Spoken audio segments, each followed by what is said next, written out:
Hi everyone, welcome back to my channel of an everyday life of an Aspie. If you're new, I'm Aspie. I'm all about creating mental health and awareness and sharing my life stories, as well as taking you all on a journey with this, along with tips and advice and fun and games. So if this is any of your cup of tea, feel free to smash the subscribe button on the bottom right hand corner and turn on the notification bell so you don't miss any future videos. So I'm going to just quickly go straight off the bat about this topic today, about joining on the bandwagon by Georgiana Speaks, who spoke about her experiences of the mental health YouTube community, basically of our life lessons and regrets. I thank you for this inspiration, Georgiana Speaks. If you want to actually basically see her channel, you can see it by looking into the description. Many thanks to you, Georgiana, for actually allowing me to actually use this, because as we know, I just thought to actually share my parts as well on this as a kind of like a feedback video.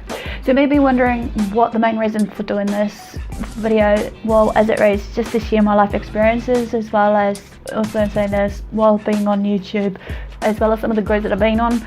Don't get me wrong, some of the groups I've been on has been supportive of some people, not all, but you know. But I'm not going to name names here about the ones that aren't supportive or go about bashing people about it all and stuff. This is not my forte. This is most of my personal thoughts and opinions based on this as well. So I want to share with you all about my journey so far on YouTube after being on it for 4 years. But as I believe that with the journey so far for me, that I'm learning more about myself in many ways possible. Obviously it's bringing me out of my comfort zone for, being the shy introverted young woman I am, and trying to get out more, as you have seen maybe in some of my latest videos or some of my previous videos also, based on my traveling ones, as well as in saying this, basically I believe we should be able to make something for ourselves regardless, and we should be able to stand up and be different, and also trying to speak out our concerns and whatnot. As I said in one of my videos, basically YouTube can give us the freedom of speech, which you can look into what I'm talking about and what I like about being a YouTuber. But on the opposite scale, there are some downfalls of being a YouTuber too. I believe also in saying this though, like, I am hoping I'm doing the best to my ability, regardless of me being shy and all that, to actually speak out a bit more. As basically I'm trying to advocate for you guys as well, and to check it out for you guys so you can learn more about my condition of autism and mental health, or some forms of it. Even though I know for a fact, basically, with these speaking out of my misgivings or misunderstandings from some people, that some of it is basically, I've noticed that a lot of people are good at excluding others in the group, or just excluding others full stop, which I'm going to share more about the attitudes towards people that are excluding people, especially on the autism spectrum, because obviously it's real noticeable there, as well as people that has any other learning disabilities or just totally different. As I said, basically about how I want to be remembered based on the legacy, which you can click above me also about this. So as I said before, I want to share this of the good, bad, ugly, and hopefully any regrets that I have, along with some home truth about what I have so many times before. To be real and honest with you, as you all know, because of what we're up against, because sometimes we know that being a YouTube content creator can be really difficult, especially for some people like me that is trying to get out of her shell and just bring out the best of herself and whatnot. Because I've been bashed about so many times before about certain things, and it's still happening to this day, of certain topics that I bring out, regardless what it may be. You may want to know what aims and goals are to move on forward through this life journey of mine on YouTube. It's still the same, hopefully to advocate and educate you all as a mental health and autistic YouTuber, basically, and also to encourage you and inspire you in one way or another, or to enlighten you to join the YouTube journey or not. Again, the choice is yours though. However, like everything, it starts with us and ends with us on the choices we make. While I'm sharing with this, I would like to hear from you guys who do create, old and new creators who are watching today, about your experiences of your journey, to open this discussion in the comment section below. And please be civil to one another in doing so if you do decide to open up. So now let's get to the main points here. Number one is YouTube is definitely worth having a go. You see, no matter where we are in our stages of life or what we aim to do in life, you know, YouTube can be a good way to, you know, show creativity and imagination, and so on and so forth. I believe that we can make things happen as we are the creators and authors of our stories, as I believe. That's my little quota for you. Don't let anyone dictate to you what you can and can't do. However, only you can do what is best for you, and you know what's best for you because you know yourself more than anyone else. Don't forever limit yourself. Do try YouTube, and remember that it's not going to be a quick success as it's nowadays a competition. It's not a quick scale of going right up there to the top of the ladder. It takes time for some of us, doing this. But if you have the right attitude, mindset, and positivity to do what you want to do on YouTube, you can go far. I've noticed though that there has always been going to be some people that will knock you down regardless who they are, but will you let that person that left you lying down stay lying down, or are you going to get up and rise and fight some more and actually, prove to yourself especially that you can do what you have started out to do? I've noticed that for people that I've been seeing is all about the numbers of subs and all, as well as basically, seeing some people that, they can be nice to you 1 minute and then they be bad to you the next. Basically, it's a sad fact in reality, but that's the way we're living. I believe also that we shouldn't be worrying about the subs because it's all about, producing our content to others and, quality versus quantity, or what have you, or vice versa, because at the end of the day, why should we be worrying about the subs? Because the subs will come generally based on people's decisions and choices that want to come to get to know us. Remember, it's not about us at the end of the day. Also, as I mentioned, it's about what the viewers want, where did they come from. You can invest your time in this if you've got the right people in your life to support you, as well as the attitude and support system around you. This can be rewarding if you follow your dreams, passion and interests at heart, and that you're interested in what you're tubing about. Again, this goes back to know why you started, your aims and goals, your whys, etc, etc. Everyone has their own reasons to why they started YouTube, yet we need to respect others on what they're doing regardless. And obviously, as I said before, you know my reasons to why I started doing this channel, because I want to remove the stigma and stereotyping against autism and mental health versus educating and advocating to you all about mental health and autism, and so on and so forth. Number 2 is promoting our videos. How we go about doing this is up to us. Even though some of the groups I've been in, obviously, in the mental health community, just some of the YouTube community groups I've been in on Facebook, basically, all they do is link drop and piss off. I've been trying my hardest to just be as valuable as possible for some of the groups, even though I've been invited to so many groups that I'm being so far stretched, regardless of the YouTube community groups versus also some of the groups that are autistic related, mental health related, and everything like this. I believe some of the members of the groups either they gloat about the numbers of subs. Don't get me wrong, it's okay to once in a while just to say about your number of subs and whatnot, but I believe that we need to engage more just then about the numbers of subs we've got. We should be uplifting one another, not dragging people down, as there's the right way and wrong way to actually help others, especially if someone is new. I've noticed some people don't get much feedback, and sometimes some of them will just question about, how to start up a YouTube channel and stuff, and I believe we should be able to not just, give some websites or YouTube links to the ones that are new and starting out. It should be all about giving our own personal opinions and thoughts / experiences or advice about, how we should start YouTube and whatsoever. I believe that we need to remember not to be too spammy. That's why we should be just focusing on our own pages if we've got them on YouTube, Facebook I should say, and just keep going with that and put it in there. Some people have also become so competitive now in the groups that I've seen, and some of them has tend to forget who they were when they first started. They're losing themselves. And I'm saying this, when it comes down to promoting videos, sometimes when it comes down to video ideas especially, you should be able to credit where the credit is due. So this is what I've been doing with most of my videos with some of the people that has invited me to collab with them and stuff. Some has been really angry, I'm not going to mention any names, but they should be forever grateful, even though that person will more likely to have, you know, more viewership, engagement on their channel regardless of it all, and they should basically be happy about it. So credit where it's due, obviously, as they say with this. Also, in saying this, obviously knowing the fair use policy versus the Creative Commons policy and everything else about YouTube in there. Number 3 is inclusion and feeling safe. Some groups that have been on Facebook, some has been accepting more than others, and then some are vice versa. You know, as I said in one of my videos about basically, you know, trying to speak out my voice and opinions, and I get attacked for that, and it's like, hang on a minute, you asked for my opinion, thoughts, or whatever.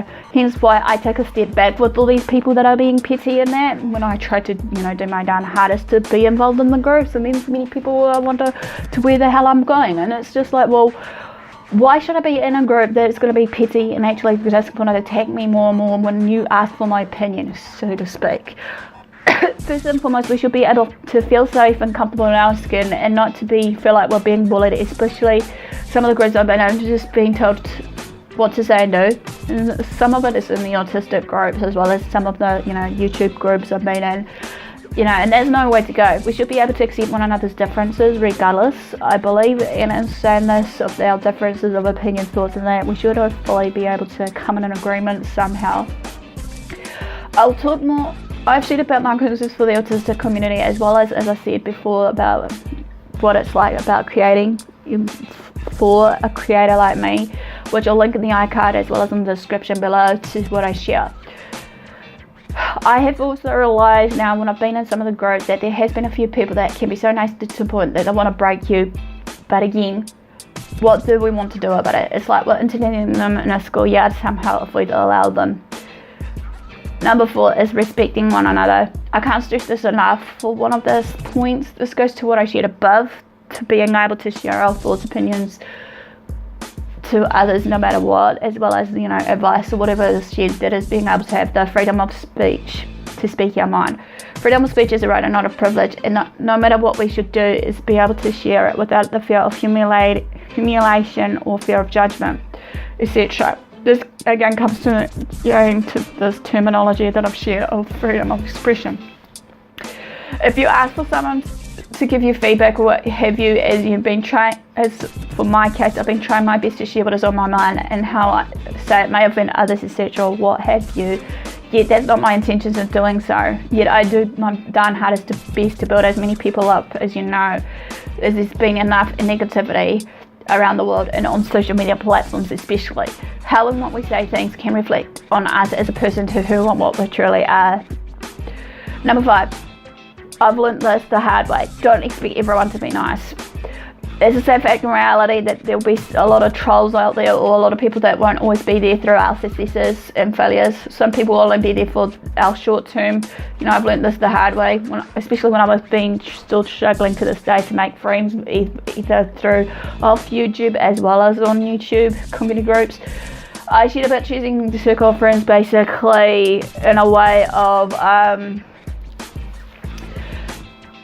wisely, and I will link the playlist of the circle of friends or whatever I called it in the description box below, as well as in the archive above me, if you want to know more of what I'm sharing here. This doesn't mean trolls or enemies that despises your content. It's just normal everyday people too that can come along and just, you know, be nasty. We need to discern who will be there for us though, I reckon, you know, or who we want to be in our circle again to build us up and not tear us down. It can be in our niche, any of our niches, be it mental health, gaming, community, you name it. Yes, there is still a lot of amount of bullying, be it on the screen and off the screen, you know, and yet I see more of it as well as experience it on the screen more now than I have outside the screen, which is a sad fact reality. I've also seen it and heard it through many others while, you know, writing my blogs or even just videoing or so much more. Example wise, some people may not want to comment on our channel. I wouldn't give out once in a while that's cool by me, but then again, when it comes down to feedback, it should be just doing it in a positive light. When they do it, sometimes it comes across really nasty, or even just now, again, they don't feel they have the time with some people that has the high numbers of subs. Getting people to try to do some clickability items, yes, it can be alright for a time to do some clickable, you know, videos, you know, but of what we need to share. I guess that's inclusion number 3 of inclusion and feeling safe. Hence why trying to create an area of acceptance through the autistic community and more for myself. We should be able to accept others' differences. We need to be able to be empathetic to others. There's a way to saying things also, as I've made a few videos based on this on certain mental health videos, what to say and not to say to certain people that has Tourette's or some form of mental health conditions, which I'll link that in the playlist somewhere below too. After we are all humans, even if, basically doctors get it wrong with our diagnosis and stuff, as well, we need to basically accept our diagnosis and not rub it into other people's faces as well, I believe also. And sometimes I'm saying this, when it comes down to us being nasty and that, we should be able to be held accountable for what we have shared and whatnot. Sometimes for many of us, we want to do as many videos, on the daily, but we need to also make sure to look after, number 1, ourselves. We should be able to come first in everyday situations, and it's okay to be selfish once in a while. So if we feel that we need to not do any videos or whatever it may be, then it's okay. Take the time out for mental health day if need be. It's okay to say no once in a while, and if anyone else around you can't accept that, that's fine, because I've learned now, when I've been getting older, I can't always please everyone around me. So therefore, basically, I've learned to try and say no once in a while when I feel uncomfortable about it. I just also try and do my darn hardest just to let them know about it. And if they get accepted, then I'm trying to learn why have them in my circle. I feel also that we aren't doctors, so if we do need some tender loving care, do what is best for us and no one else cares out for us. Yes, people can give us support and advice, yet at the end of the day, what we do is up to us and starts with us and ends with us, as I said. Be kind to yourself. There's only one of us in this world, and make yourself count and ourselves stand out. Last but not least, as I said, this goes for the part about, what to say and not to say in the playlistings of what I've shared with you all, hearsay as well. But I believe that people can give advice on mental health, etc., yet some are going on the wrong way about it. I've done some videos, as I said, basically, and I'll list them in the description.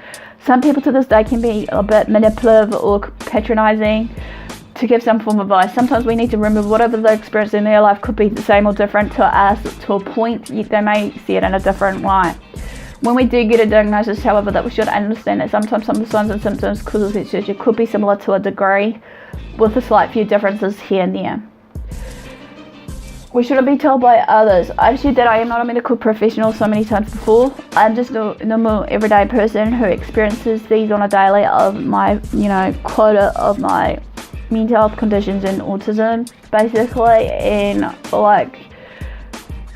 I have clearly stressed it, and I can't stress it enough, that you should seek professional opinion or seek advice for yourself or your loved one, or certain treatments for yourself or your loved one. And saying this though, also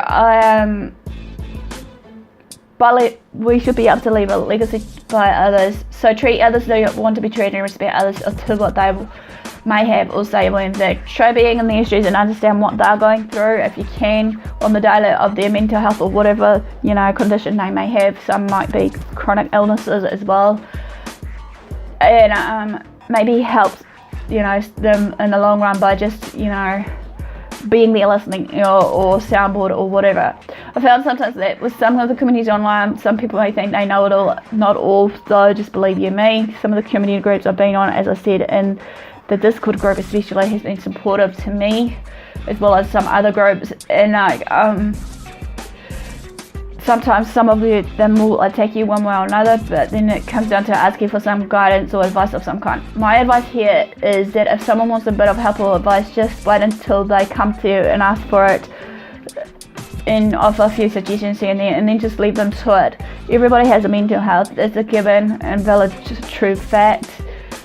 Leave the proper accessing knowledge to experts. Remember that everyone isn't perfect and that we do get things wrong. We just need to accept one another, that we all have our faults, flaws and imperfections, and own it and say, okay, yes, I did something wrong, I was done something wrong, this is how I'm going to go about it to solve it.